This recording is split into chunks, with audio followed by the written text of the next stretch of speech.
성도 여러분, 한 주간 평안하셨습니까? 에스라의 나무강단 안교 교과 해설 방송입니다. 오늘은 제6과를 함께 우리 공부하시겠는데요. 오늘은 희생제사의 이해라는 주제로 제사 제도에 나타난 하나님의 말씀들과 또 예언에 어떻게 이 성소 제도가 반영되어 있는지를 함께 살펴보시겠습니다. 오늘의 기억절입니다.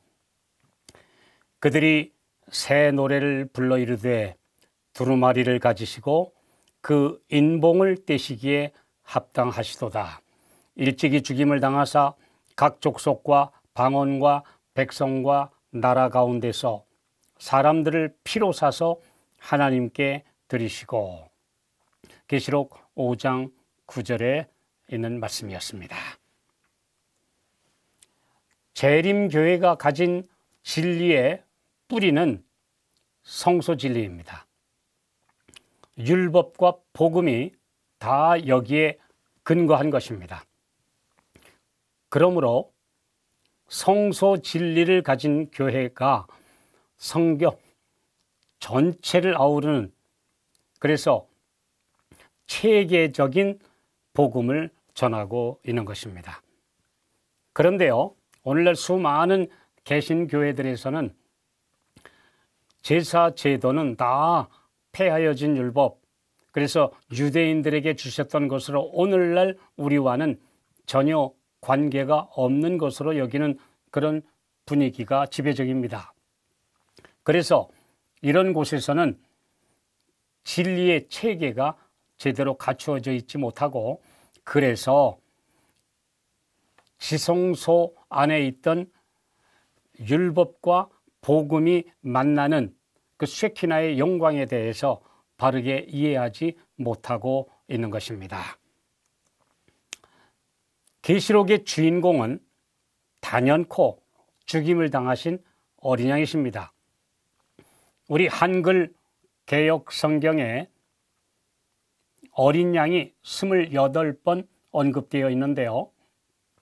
단 한 번만 새끼 양으로 번역되어서 미국을 가리킬 뿐이고, 나머지 27번은 다 예수 그리스도를 가리키고 있습니다.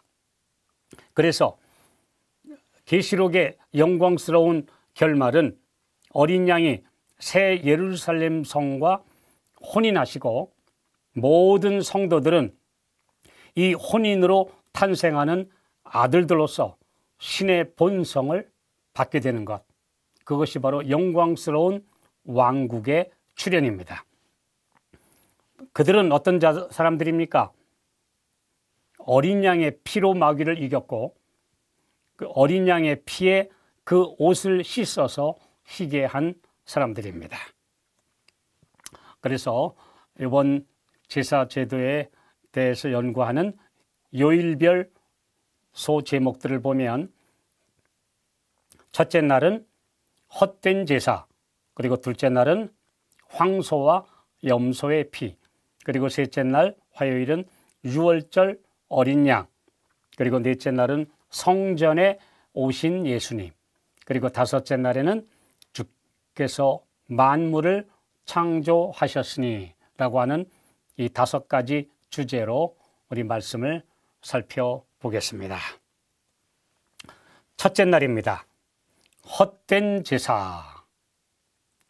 우리 성경에 나오는 첫 번째 가장 아주 원류가 되는 잘못된 제사의 유형이 바로 가인의 제사죠.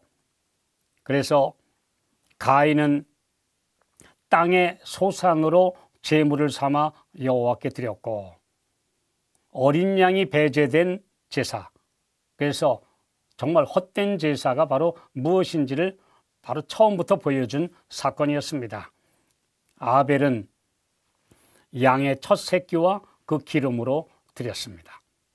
그런데 여기서 우리가 중요한 성경 표현을 우리가 보게 되는데요. 여호와께서 아벨과 그 제물은 연락하셨으나 가인과 그 제물은 연락하지 아니하신지라. 제물보다 누가 먼저입니까? 제물을 드리는 사람이 하나님께 받으신 바 되어야 합니다. 하나님께서는 아벨을 받으시면서 그가 드린 제물도 받으셨고, 가인은 아예 하나님께서 그를 받으실 수 없는 상태였습니다. 믿음이 없었고 회개가 없었고 어린 양의 구속을 바라보는 참된 진리를 전혀 받아들이지 않는 사람이었기 때문에 하나님께서는 그를 받으실 수 없었습니다. 오늘날도 재물보다 사람입니다. 이 사실을 우리는 잊지 말아야 합니다. 또 이사야 66장 3절에 보면 소를 잡아 드리는 것은 사람 죽이는 것처럼 하고 어린 양으로 제사 드리는 것은 개를 잡는 것처럼 하고 드리는 예물은 돼지의 피처럼 하고, 이 참 찬송 자체가 하나님을 찬양하는지 우상을 찬양하는지 다름이 없이 하는 그런 그 이사야 시대의 타락한 백성들의 모습을 여기서 말씀하고 있습니다. 또 말라기 시대는 어떻습니까? 형식은 제대로 갖추었는데 그들이 말하기를 이 일이 얼마나 번패스러운고 하며 코웃음하고 토색한 물건과 저는 것, 병든 것을 가져왔느니라. 너희가 이런 헌물을 가져오니 내가 그것을 너희 손에서 받겠느냐? 라고 물으십니다. 오늘날 우리는 하나님께 드리는 우리의 헌물과 우리의 예배가 신령과 진정으로 드리는 예배인지 아니면 그냥 형식적으로 마지못해 드리는 것들인지, 그래서 우리에게 생각해 보도록 말씀하고 있는데요. 이사야 1장 13절에는 헛된 재물을 다시 가져오지 말라. 분향은 나의 가증이 여기는 바요. 월삭과 안식일과 대회로 모이는 것도 그러하니 성회와 아울러 악을 행하는 것을 내가 견디지 못하겠노라. 제사의 진정한 목적은 어린 양을 바라보며 자신을 같이 제단에 드리는 것인데, 자라고 하는 우상은 그대로 남겨둔 모든 제사는 아무 가치가 없다고 하는 것입니다. 참된 제사를 드리면 그 사람이 변화되어야 됩니다. 하나님께서 그를 받으셔야 하고, 그래서 그에게 성령의 감동이 임해서 그 사람을 새 사람으로 만들어 주셔야 되고 거듭나야 하고 성화의 과정으로 인도함을 받아야 하는데, 전혀 변화가 없는 형식적인 신앙 행태는 하나님 보시기에 헛된 제사에 불과하다, 이렇게 말씀하고 있습니다. 이것은 거짓된 교리, 성경과 맞지 않는 진리를 가지고 있는 사람들에게만 해당되는 것이 아니라 참 진리를 가지고 있으나 그 진리 안에서 성화되지 못하고 있는 모든 신자들에게 같이 적용되는 경고이기도 합니다. 헛된 제사의 유형을 이 성경에 나타난 바대로 보면 가인의 제사 같은 인간의 행위로 의롭게 되려고 하고 자기의 생각대로 하나님의 말씀을 변형시키는 모든 신조, 교리, 예배 행위, 제물은 다 헛된 제사입니다. 그리고 외형은 그럴듯하지만 형식적으로 드리는 제사는 가치가 없습니다. 그 다음에 마지못해 귀찮아하면서 드리는 예배나 헌물, 헌금, 또 때로는 자기를 드러내고자 하는 그런 바치는 모든 것들은 하나님 보시기에 참된 제사가 아닙니다. 오늘날에 대입해 보면 회개 없는 교리적 신앙, 이론적인 그런 신앙만 가지고 있는 경우, 예수님과 나와의 직접적인 만남과 성령의 감동이 없는 그런 신앙생활은 다 헛된 제사와 헛된 예배에 불과한 것입니다. 그리고 제사의 목적과 의의를 망각한 채 오늘 우리가 드리고 있는 그런 모든 예배, 그것은 다 헛된 제사에 속한 것입니다. 둘째 날 제목은 황소와 염소의 피입니다. 그런데 히브리서 10장 1절에 보면 율법은 장차 오는 좋은 일의 그림자요 참 형상이 아니므로, 그러므로 황소와 염소를 드리는 모든 것은 그 황소와 염소가 상징하고 예표하고 있는 그리스도께로 인도하는 몽학 선생, 유치원 선생에 불과했습니다. 그래서 이 히브리서 10장 1절에 말씀하고 있는 율법이 십계명이 아니고 제사 제도의 의문법이라고 하는 것을 우리는 확실하게 알 수가 있습니다. 히브리서 10장 4절에 보면 이는 황소와 염소의 피가 능히 죄를 없이 하지 못함이라. 그것은 모형입니다. 원형이신 그리스도를 영접하지 않으면 안 되는, 그냥 우리에게 구속사의 진리를 가르쳐주는 교과서였다고 하는 것을 우리에게 말씀해 줍니다. 성소 제도는 표상으로 보고 배우는 십자가의 도였습니다. 그래서 구속의 진리를 가르쳐주는 교실이었습니다. 그런데 그런 의식이 형식화되면 아무 가치도 없습니다. 심지어 침례가 거듭남의 외적 의식으로 끝나는 것도 같은 것입니다. 그래서 이제 물과 성령으로 거듭나야지 물로만 거듭난다라고 하는 것은 아무 의미가 없는 외적인 의식에 불과한 것입니다. 예수님을 만나지 못하는 예배나 기도나 헌금도 마찬가지고 우리가 남은 교회라고 하는 조직을 신뢰하는 것도 마찬가지입니다. 또 우리에게 건물을 성전이라고 하는 의미를 부여하는 것도 마찬가지입니다. 어떤 신자들에게는 십자가나 성경책이 부적과 같이 되는 수도 있는 것입니다. 그러므로 그 안에서 그리스도를 만나는 경험이 없으면 그것은 수단이지 목적이신 그리스도를 만나지 못하면 아무 가치가 없다는 것을 말씀해 주고 있습니다. 희생제사의 목적이 무엇입니까? 호세아 6장 6절에는 나는 인애를 원하고 제사를 원치 아니하며 번제보다 하나님을 아는 것을 원하노라. 공동번역 성경에는 제사보다 먼저 이 하나님의 마음을 알아다오라고 번역하고 있습니다. 그러므로 모든 제사 제도를 통해서 오늘날의 예배를 통해서 세상 죄를 지고 가는 하나님의 어린 양을 보게 되어야 합니다. 이것이 참된 진리이며 핵심입니다. 셋째 날입니다. 유월절 어린 양. 고린도전서 5장 7절에 보면 너희는 누룩 없는 자인데 새 덩어리가 되기 위하여 묵은 누룩을 내어버리라. 우리의 유월절 양 곧 그리스도께서 희생이 되셨느니라. 예수께서는 실제로 유월절 양을 잡는 그날 그 시간에 십자가에서 운명하셨습니다. 그리고 첫 열매를 드리는 제3일이 되는 요제일에 부활하셨습니다. 그래서 부활의 첫 열매가 되셨습니다. 그래서 봄절기는 아주 날짜도 그대로, 그래서 모든 원형 그대로 이제 이루셨습니다. 그런데 이스라엘에서 성전을 향해 모이는 절기가 세 번 있었습니다. 보통 이스라엘의 절기를 3대 절기라고도 하고 또는 7대 절기라고도 합니다. 그런데 보통 그 절기를 뜻하는 히브리어 모에드라고 하는 말은 정해진 시간을 뜻해서 모든 절기가 다 모에드입니다.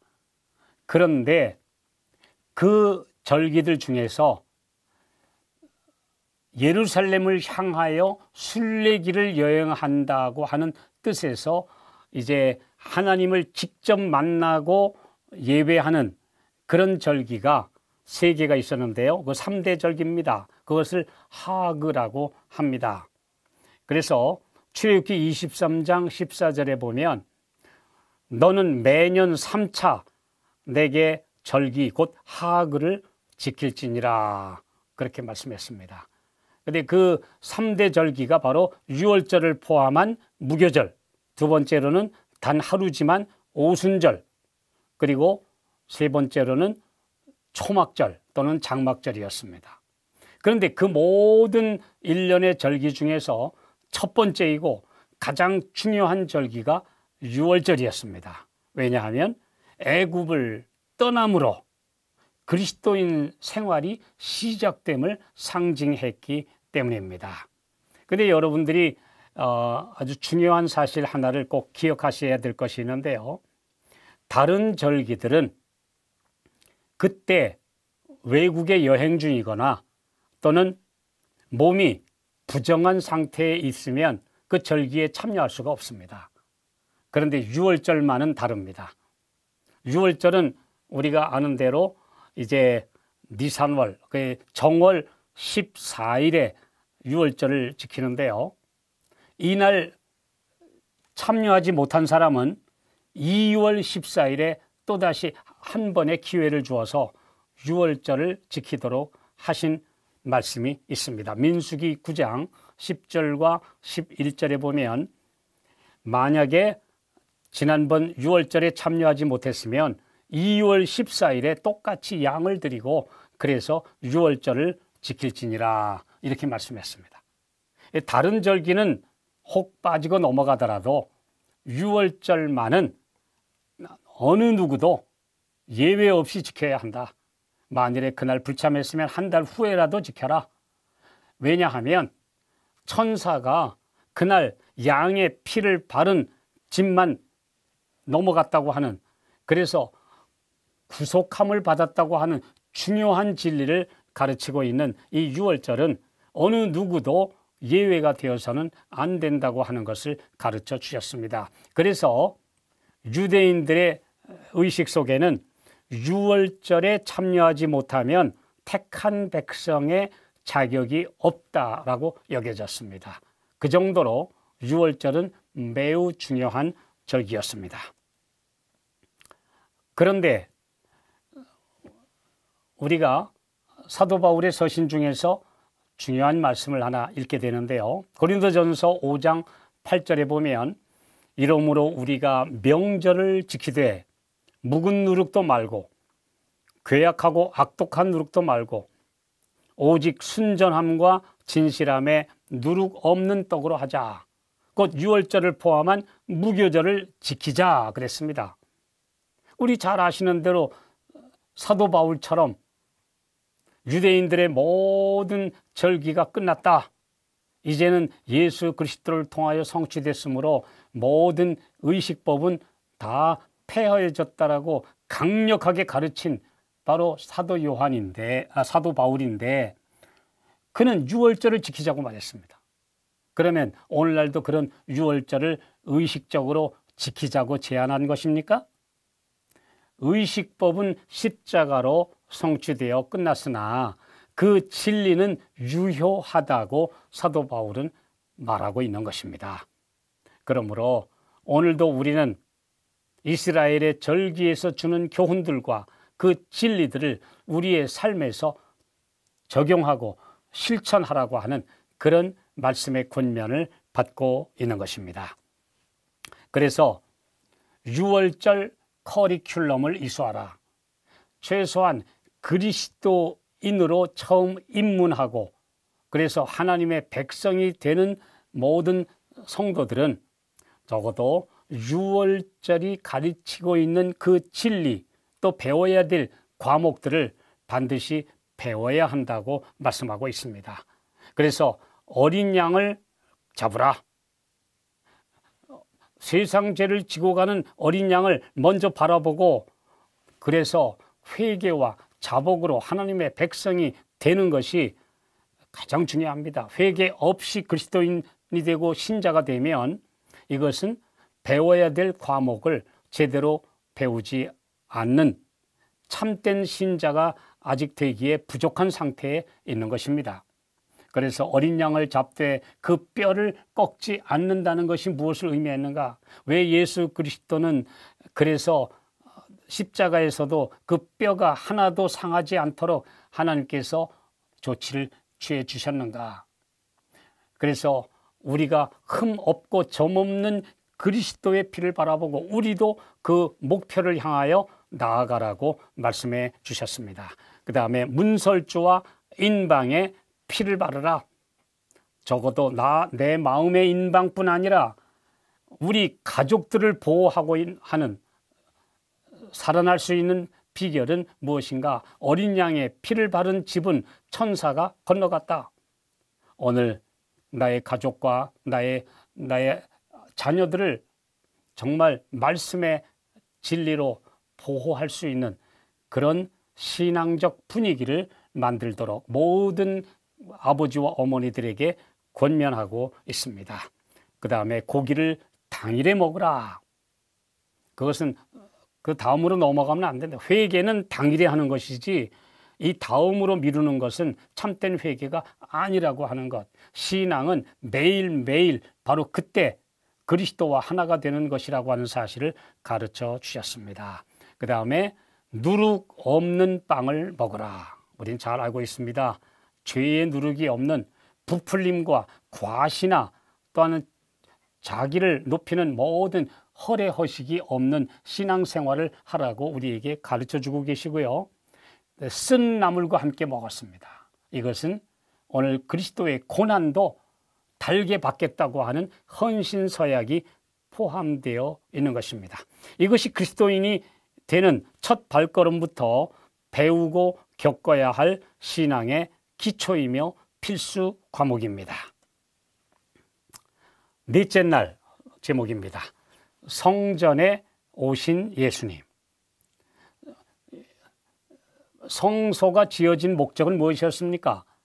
출애굽기 25장 8절에 내가 그들 중에 거할 성소를 그들을 시켜 나를 위하여 지으라 라고 말씀해 주셨습니다. 그것은 나중에 예수님이 이 땅에 오셨을 때에도 그분을 임마누엘이라 하라. 이는 하나님이 우리와 함께 계시다. 성소의 목적은 하나님이 우리와 함께 계시는 것입니다. 내 안에 들어오시고 그리고 영원히 하늘에 가서도 우리가 예수님과 함께 우리 살 것이다.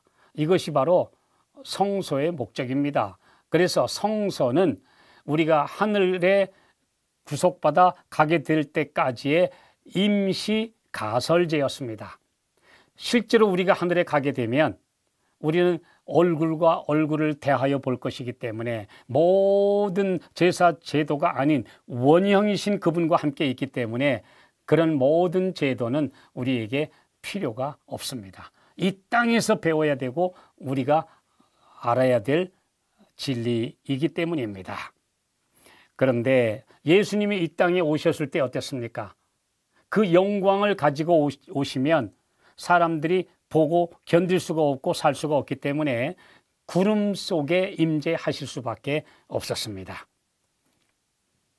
그래서 출애굽기 40장 35절에 모세가 지은 최초의 성막에 하나님의 영광의 쉐키나가 충만해서 모세조차도 들어갈 수가 없었습니다. 그런데 또 오랜 후에 솔로몬이 건축한 제1성전에 역시 쉐키나가 충만했습니다. 그래서 제사장들이 능히 들어갈 수 없을 정도로 너무나 찬란했습니다. 그런데 그 쉐키나가 계속 그 성전에 머물렀어야 하는데 그렇지 못했습니다. 백성들의 영적 상태에 비례해서 그 영광은 아주 간헐적으로 매우 드물게 나타났다고 기록되어 있습니다.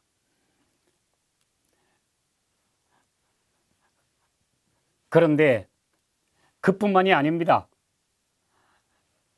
유다가 바벨론에게 멸망하기 직전에 예레미야와 경건한 제사장들이 이 법궤를 안전한 곳으로 숨겨 놓았습니다. 바벨론의 그 포악한 자들에게 이제 넘겨주지 않기 위해서 어디론가 숨겼습니다. 그런데 그 법궤는 지금까지 발견되지 않았습니다. 그래서 선지자왕 453쪽에 보면 하나님께서 지금도 안전하게 보관하고 계신다고 말씀하고 있습니다. 그런데 이 숨겨두었던 사람들이 그렇게 발견하려고 만약에 찾는다고 하면 세계적인 보물 1호가 될 만한 그 법궤가 왜 아직도 발견되지 않고 있을까요? 몇몇 사람들이 내가 발견했다 이렇게 말했지만 아직 확인된 바 없습니다. 그럼 언제 하나님께서 그 감추어 두었던 이제 언약궤를 공개하실까요? 우리 화요일 성경 주석 1109쪽에 보면 넷째 계명을 공식으로 폐하는 세계적인 일요일 시험령이 일어날 때, 세계적인 배도가 일어날 때 하나님이 친히 손가락으로 새기신 그 두 돌비를 온 지구의 거민들이 보도록 공개하실 것이라고 예언되어 있습니다. 특별히 마지막 예언에 보면 야곱의 환난 막바지에 모든 악인들이 하나님의 백성들을 멸절하려고 포위하고 덤벼들 때에 하늘에서 이제 하나님의 거룩한 손으로 두 돌비를 공개하시면서 악인들을 완전히 제압하실 것이라고 말씀하고 있습니다. 그때 하늘에서 평화의 언약이 선포될 것이라고 예언되어 있습니다.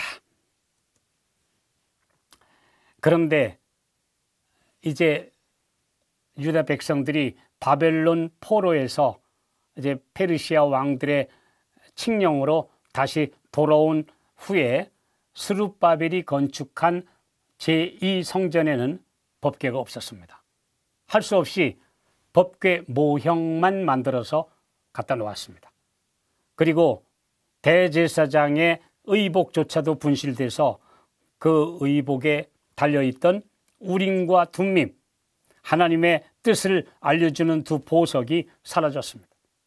뿐만 아니라 그 성소에 가끔씩 나타났던 영광의 쉐키나 그 영광도 나타난 적이 없습니다.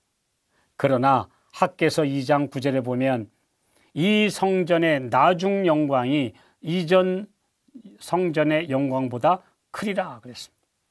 그런데 막 그 노인들 중에 어떤 사람들이 그 두 번째 지어지는 성전을 보고 좀 초라하고 법궤도 없고 또 영광도 없다고 막 울었을 때 하나님께서는 에스라 선지자를 통해서 말씀해 주셨습니다. 울지 말라. 그래서 학개 선지자를 통해서 또 그들에게 말씀하시기를 이제 나중 영광이 훨씬 더 크리라. 왜 그런가? 말씀이 육신이 되어 우리 가운데 오실 것이기 때문에 성전 그 자체이신 분이 이전에 임재하실 것이기 때문에요. 그 성전이 나중에 헤롯에 의해서 이제 46년 동안 꽤 웅장하게 재건되어서 그것을 전체적으로 다 제2성전이라고 부릅니다. 그런데 이제 그 성전에 예수님이 직접 오셨습니다마는 예수님은 성전 안에도 들어가실 수가 없었고 성전 마당 외에는 들어가실 수가 없었습니다. 이것이 바로 그 백성들이 자기 땅에 오신 구주를 알아보지 못했던 비극이었습니다. 그런데 요한복음 1장 14절에 보면 말씀이 육신이 되어 우리 가운데 거하심에 우리가 그 영광을 보니 아버지의 독생자의 영광이요 은혜와 진리가 충만하더라 그랬습니다. 그런데 요한이 실제적으로 예수님과 함께 있을 때 그 영광을 보았습니까? 아닙니다.